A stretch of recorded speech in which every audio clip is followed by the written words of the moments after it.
देते हैं या वैसे ही बोल देते हैं? वैसे तो सभी सम्मान। ठीक है। आप सबने अभी तक मराठी भाषा में ही सुना होगा। हम हरियाणा से हैं, परंतु हमारा जो पिछेपा जो बोलते हैं उसको महाराष्ट्र से है। तो मैं आप सबको महान योद्धा और हर इंसान के कण कण में बसे हुए छत्रपति शिवाजी महाराज की 394वीं जयंती पर हार्दिक शुभकामनाएं देता हूं, बधाई देता हूं। आदरणीय हमारे जो अतिथिगण हैं, मैं उनका भी सम्मान करता हूं, बड़ी खुशी की बात है। और सबसे पहले मैं जो गुरुग्राम महाराष्ट्र मंडल है उसको बधाई देता हूं कि एक दूसरे को जोड़ने का कार्य किया।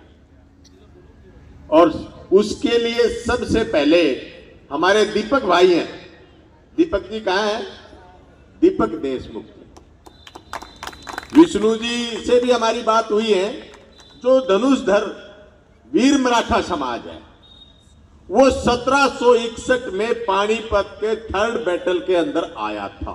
थोड़ा सा बताऊंगा मैं, कभी मौका मिला तो, क्योंकि समय काफी हो गया। हमारे जो अतिथिगण भी बोल चुके, उस समय आया था। और आप हैरान होंगे कि उस समय में उन लोगों ने किस तरह से अपना जीवन व्यतीत किया। ये उस समय की कल्पना करते हैं तो रोंगटे खड़े हो जाते हैं। आज हमें 300-350 वर्ष हो चुके महाराष्ट्र की जन्मभूमि के दर्शन किए। उस समय भौगोलिक परिस्थितियां कैसी थी, वो हमारे ऊपर क्या प्रभाव डाल गई। ऐसा नहीं हम मुगलों से डरे थे। खौफ इतना था कि नेक्स्ट डे ही अहमद शाह अब्दाली अपने गुदड़े, हमारे हरियाणवी बोलते गुदड़े, वो गुदड़े बांध के भाग गए थे। परंतु हमारी मराठी में कहावत है, क्योंकि मुझे मराठी आती नहीं, पूर्वजों को तो आती थी, और हमारे घरों में आज भी मराठी भाषा के शब्द बोले जाते हैं।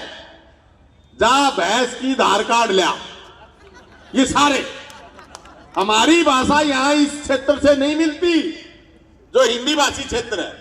हमारे घरों में आज भी मराठी भाषा के कुणबा, घेर, बीज, जितने भी हमारे टाइटल वो सारे वहां के हैं। परंतु दुर्भाग्य की बात है कि इसको कोई जोड़ने वाले नहीं मिल पाए। ये तो गुरुग्राम मंडल है, इनको हमें पिछले साल आमंत्रित किया, दीपक जी और उसकी पूरी टीम को। विष्णु जी से मिला मैं, बाकी साथियों से मिले, और जब उन्होंने भव्य छत्रपति शिवाजी महाराज का राज्याभिषेक दिवस देखा, हमने पूरे शहर को, रोहतक को जाम कर दिया था। आज आपके बीच में बताना चाहता हूं कि उस समय में घास की रोटियां खा खा के वो लोग जिन जिन क्षेत्रों में रहे, तो एक मराठी में कहावत है कि वापिस जाना, मतलब क्या मुंह दिखाएंगे। मुझे नहीं पता मराठी में क्या कहते हैं उसको, पर ये कहते हैं कि अरे क्या करेंगे, चाहे हारे चाहे जीते, परंतु वापिस नहीं जाएंगे, मर जाएंगे। यही मराठी की पहचान है। और आज वो पूरी युवा टीम, अभी बहुत से साथी चले गए, पूरे सहयोग के साथ एक बार खड़े हो जाए ताकि हमारे सभी को पता लगे। ये सभी साथी 3 बजे से इसके निरंतर लगे हुए हैं। तो मैं पूरे महाराष्ट्र मंडल को और विष्णु जी की पूरी टीम को, दीपक जी को बधाई देता हूं कि इस अभियान को रुकने नहीं देंगे हम, खास करके उत्तर भारत में। मैं पेशे से अध्यापक हूं और मैं आज सबके बीच में एक मांग भी करता हूं, जितने भी हमारे संगठन हैं वो प्रधानमंत्री को, राष्ट्रपति को अपनी कलम से एक पत्र जरूर लिखे कि छत्रपति शिवाजी जो 96 कुली के थे, जिन्होंने पूरे देश भर में हिंद स्वराज्य की स्थापना की, उसके जन्म दिवस की राष्ट्रीय अवकाश होना चाहिए। अकेले महाराष्ट्र में अवकाश से बात नहीं बनेगी। जब और संत महात्माओं की छुट्टियां होती हैं तो छत्रपति शिवाजी महाराज की भी 19 फरवरी के जन्मोत्सव की अवकाश पूरे देश भर में होना चाहिए। वही एक ही ऐसे योद्धा थे जो क्षेत्रीय योद्धा नहीं थे, अटक से कटक तक। और वो तो थोड़ा सा समय कम मिला, नहीं तो ये जितने भी काबुल थे सब कुछ हमारे बीच में होने थे। अफगानिस्तान कजाकिस्तान में भी आज हमारे लोग हैं, आज भी वो छत्रपति शिवाजी महाराज को मानते हैं। तो मेरा ये कहना है, वैसे तो समय बहुत ज्यादा हो गया, बातें बहुत सी थी। हरियाणवी में मैंने इसलिए बोला कि मराठी सुन सुन के आप लोग हरियाणा में रह रहे हो, अब आप हमारे हवाले हो, इसलिए मैं कहा मराठी सुन सुन के काफी टाइम हो गया होगा, तो हरियाणवी भी सुननी चाहिए। और ये जो आदरणीय हमारे बीच में नेताजी बैठे थे, ऐसी कोई बात नहीं है। जब मराठी मानुष अपने पे आता है तो वो सब कुछ करा लेता है। हमारी आबादी हिंदुस्तान की सबसे बड़ी आबादी है। हम जिस दिन एक होना सीख जाएंगे, इससे बड़ी ताकत हो नहीं सकती।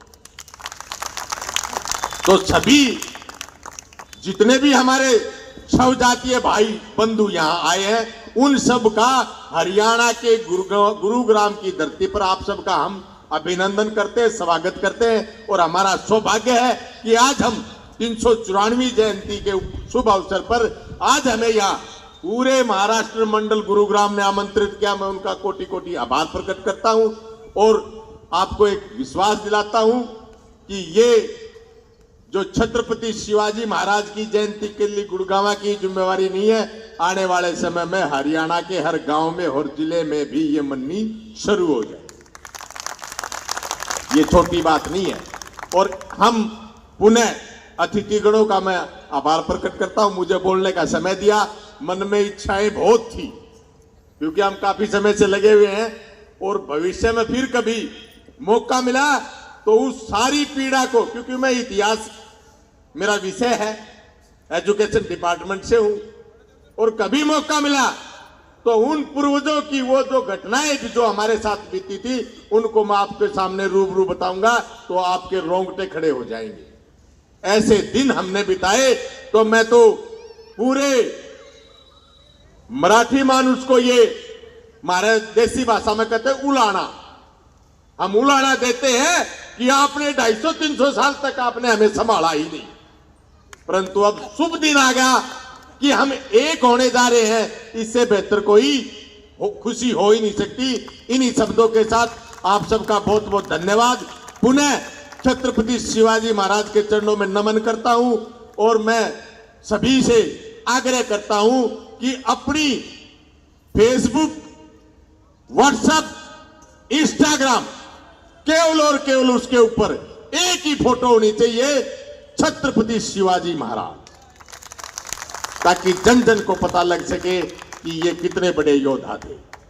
सीमित क्षेत्र के योद्धा नहीं थे ये कटक से अटक तक, कोई छोटी बात नहीं है।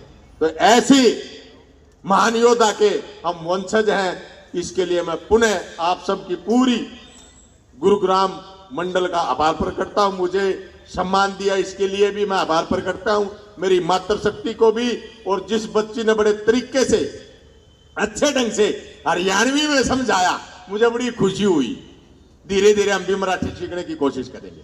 बहुत बहुत धन्यवाद। जय। खूब खूब धन्यवाद भोसले साहब। और जरूर